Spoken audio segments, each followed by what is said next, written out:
Hello बच्चों, let's see this question.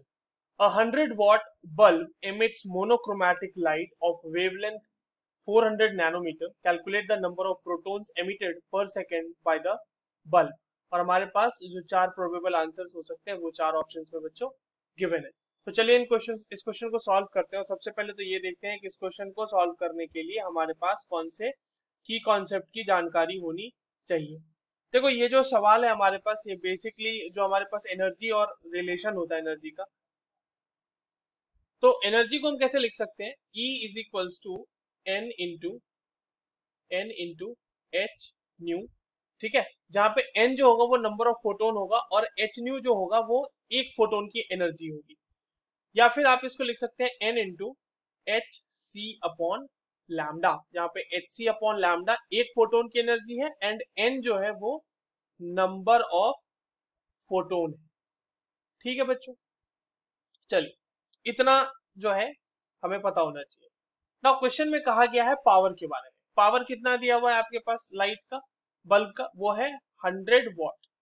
अब 100 what को हम लिख सकते हैं 100 जूल पर सेकेंड, यानी कि एक सेकेंड में 100 जूल एनर्जी डिसिपेट हो रही है. 100 जूल एनर्जी का वो जो लाइट इमिट हो रहा है. तो आपके पास देखो वेवलेंथ भी गिवन है बच्चों, एनर्जी भी हमने पता कर ली, एक सेकंड में कितना निकल रहा है 100 जूल, है ना. तो बस ई जो फॉर्मूला है ई वाला उसमें लगा देना है. तो लैम्डा इज इक्वल टू हमारे पास जो 400 नैनोमीटर है, इसे हम 400 इंटू 10⁻⁹ मीटर भी तो लिख सकते हैं. तो यहां पर से अब देखिए जो n की वैल्यू आएगी, जिसे E इज इक्वल टू हमने लिखा है ना, E is equal to N H C upon lambda. तो यहां पर से बच्चों n की वैल्यू क्या आ जाएगी? यहां पर से n की वैल्यू आएगी E into lambda upon H C. ठीक है, और ये आपको पर सेकेंड में निकालना है. ये आपकी वैल्यू जो है पर सेकेंड में ही आएगी, नंबर ऑफ फोटोन्स पर सेकेंड.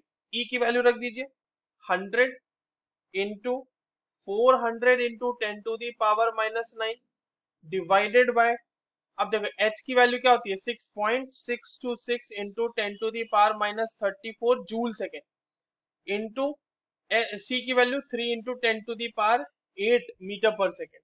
तो यहां पर से आप देखो आपकी जो वैल्यू आएगी, अब ये इसको थोड़ा सा कैलकुलेट कर लेते हैं. जब आप इसको कैलकुलेट करोगे तो देखो ऊपर हो जाएगा ये 4 इंटू 10⁻⁻5 और नीचे ये हो जाएगा 19.878 इंटू ये हो जाएगा इंटू 10⁻⁻26.